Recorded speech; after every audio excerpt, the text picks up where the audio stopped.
This Pitch Breakfast video is brought to you by Spangler and Agans.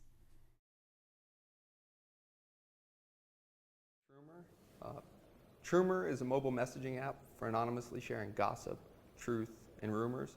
We built Trumor to address what we call the shoot the messenger problem. Everybody knows that being the messenger can be hazardous. It's the same with speaking up and sharing one's opinion. So to avoid becoming the target, people often keep quiet, even when they know they shouldn't. This stops the flow of information and it reduces transparency, which supports bad ideas and bad behavior. And it's in conflict with fundamental rights that people value, like freedom of speech and freedom of expression. It's a universal and age-old problem. Trumor lets people send anonymous messages to their mobile contacts. Anonymity protects the messenger so that information and ideas can be shared safely. Creating a Trumor is as quick and easy as sending a text message.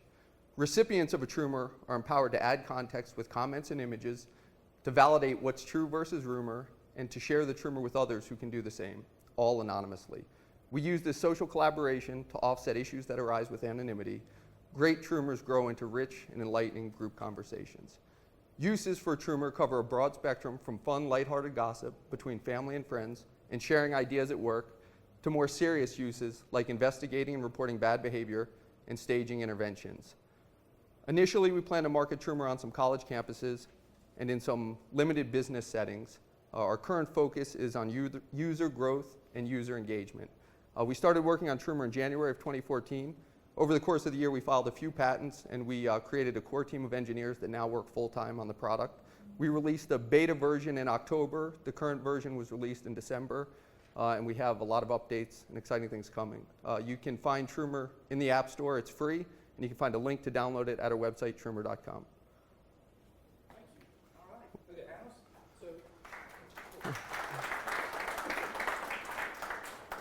I thought that was an excellent presentation in that you communicated a ton of information in 2 minutes, which is not a lot of information, or not a lot of time.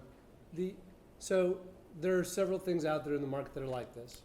How do you keep this from turning into the hurtful, teen suicide-inducing, like really negative kind of thing? Because they're like, that's what having a secret, right?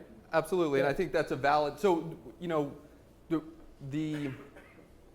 the double side of what we're trying to do in a secret scenario, there's anonymity, which enables people to say certain things. And I think it doesn't necessarily have the balance on the back end. We've tried with this what we call social collaboration to empower people to go in and say, hey, this is true, this isn't true, to add comments, to add images, to block things, to flag things. And through those signals, I think potentially the audience can get some insight into this is good or bad. The system, I think, can get some insight into who shouldn't be on the platform, so you can remove things more quickly. And then there's also the ability for people that potentially are the target of some of that negative stuff to then forward it on, or involve other people that maybe can defend them. And sort of view it, if you look at a corporate Facebook page and everybody says, well, you should let people say the good things and the bad things because then all the defenders come in and add comments. So that is the plan. It's definitely on the radar, and sure. we think that we can avoid most of that negative piece. And we want it to be a very positive, productive tool, not something that's used to bully. One of the people that I currently live with happens to be a teenage girl, right? So like that social group, right? They're great kids, but they're hard on each other. Absolutely. And so suppose like my daughter said something really mean to one of her friends outside of like just one-to-one. Right. There's no social collaboration around that, right? No, but there is an opportunity. So you can vote it true or rumor. You can also flag it or block it. And so, one-to-one gets a little harder because you only have one signal.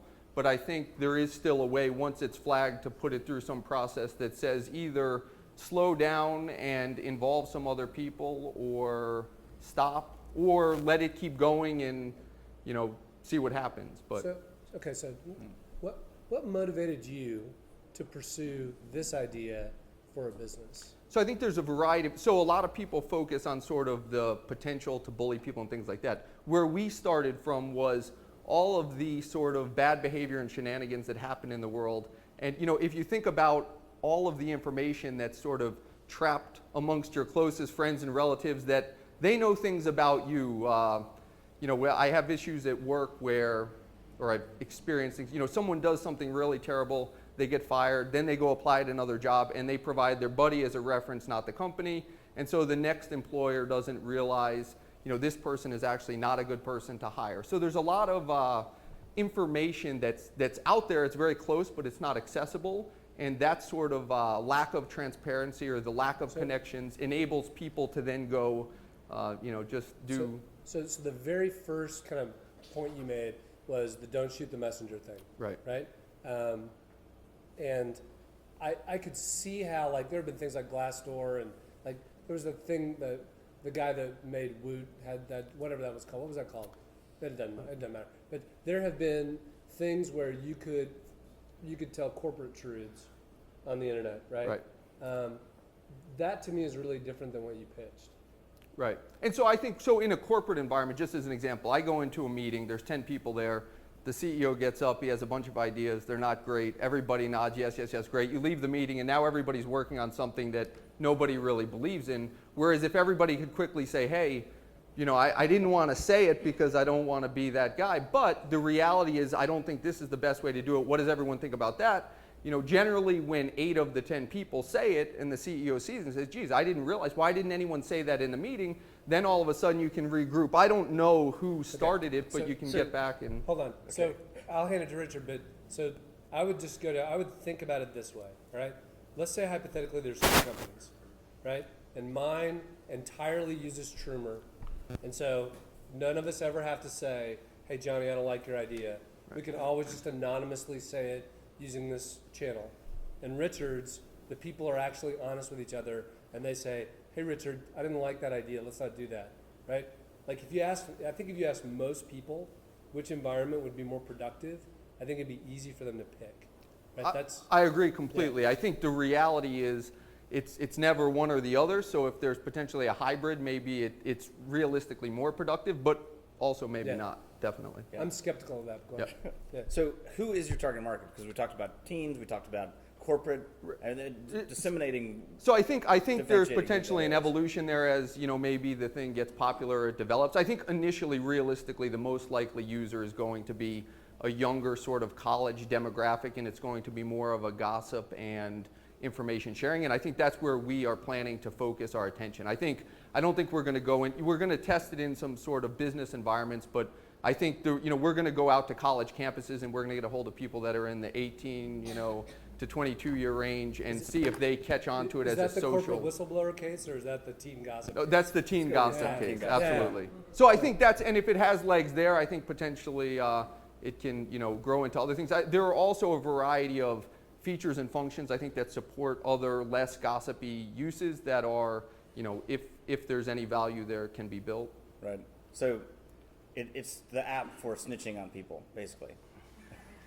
I mean, at a corporate level, you're saying things that or collaborating, sharing ideas. Collaborating. Sometimes in reality, if you get the ball rolling, other people then speak up, and you can change the direction of the conversation. I believe. So I run an online community product, and I believe in the whole kind of normalization through the community. That when you say something crazy or negative, that's a rumor. That the defenders come and kind of normalize it. I think it can be used for evil a lot. So how you actually can toss it to the community to defend that would be really, really important. So the kind of Quora, vote up, vote down, toss it to, if I send you a message, you say it to the world and the world comes and defends. I think that's something you should think about or work on. The thing that I didn't hear is how you're going to monetize this. How is this a business? How is this not just an app for people to do something fun? Absolutely. And so initially it's free. We want to grow the app. That seems to be the way to go. If it gets any critical mass and it becomes popular, I think there are a variety of ways to try to monetize the product. There are some models in messaging, things like sticker marketplaces. I think there's potentially, if it could be used in a business environment, there are ways either to create, say, user groups in a company that maybe for a small fee you could be involved there, or you could create those user groups externally and have the company pay in to get analytics or access. So if you're serious about the corporate marketplace, I would challenge you to do this. Get one face-to-face meeting with a corporate HR director who might be a licensee. Right? Absolutely. And if you can't, what does that mean? What do y'all want to say? Yeah. So your initial target market is college-age kids. How many of those users have you done user interviews with? So, we have active users on the platform. So, we haven't done necessarily interviews with people, but there seems to be some interest in the product. It's not, we've only been live with a product we wanted to show people for a little while. So, but certainly, I think something that. That's a great question. Cool. Just one comment. It sounds like you have a solution, messaging's hot, so you put a tweak on messaging, and you're a solution in search of a problem. And it doesn't sound like you started with the problem first. That's just my. Sure. Yeah, I think it did originate the other way around, but I think that's definitely a valid point. Yeah, I'm a college student, and everybody I know uses YikYak. That's the most popular one, so I just want to know how you compare YikYak, what you do better, and how you. Sure. So, better I don't know about, but different. So YikYak generally, and a variety of other products are, they're potentially geo-targeted, so it's within a certain radius, or there's an algorithm that says, based on who I think you know and whatever, I'll send this message there. In our scenario, you actually pick who you want it to go to. So if I have a message that I want to target to 2 people, I can send it to them rather than generally just sending it out to potentially people that may or may not be interested. And then on the flip side, you have that other component of I can add input, and I can, the intent is that sort of maybe there's a starting kernel of information or idea that grows through the input and insight of other people rather than just one person making a point and other people consuming it. So I think it's definitely a direct product, and compared to other direct anonymous products, it has that back end where other people collaborate rather than just a message wrapped in anonymity, and I have no idea who sent it and nothing to do with it. Last question. Who's got it? I saw y'all's hands back in the back. Y'all fight it out. So, for corporate customers, Into the cage. right? Into the cage. How are you going to protect their information, right? That information is supposed to be secure for corporate equipment and lots of things. Because what gets out can go up and down, right? So, how are you going to protect that? So the potential use would be either you have 100 people in your company that are using this product. Where we manage it, you don't have access into who's doing what, but there's 100 of your people, and we can provide some insight, some analytics, whatever. The other side is you can create that group so that you give those 100 people in your organization a specific place to interact. Again, the company doesn't have access to the information, they just have access to certain insight that they wouldn't have otherwise that may be valuable, maybe not. Yeah. So, about F company? Do you remember that? Yeah. Yeah. Yep. That's what you're building? Yeah? No, No? that's more one guy talking about companies that aren't doing so well, no? No. That was, hey employees, come tell the truth about what's going on. Yeah, absolutely. I think I would say this is less about the truth. I'm not so much interested in the companies going out of business, more interested in, hey, what do you think about this or that, or, what can we do? Yeah. 10 seconds. The difference between teenage, college age, and corporate use is such a massively different market that you got to decide which. And I definitely really quick, looking in your crystal ball, what do you think the percentage of negative messages to positive messages would be? I think there's a significant. So I think there's a potential for a significant amount of negative. I think the one difference in the spectrum of negative is there's a bullying, and then there's I did something really terrible, and I'm upset now you're saying it, and I think that's different. Right. And I think there's more value for the recipient who's glad to have that information. That's different than just attacking people. I think it would be good for you to do a few more things like this, because like for me and like from the questions from the audience, like I don't feel like people are lining up going, let's help this guy right now. Right. And so like you need to find a different way to communicate what you're doing. Because I think, you guys tell me if I'm wrong, but my reaction is sort of like, ugh. Or what's your next best idea? Like if you're going to go pour yourself into an entrepreneurial venture, like what's your next best idea that you might go after? Because maybe that would be something that would be way better. Right?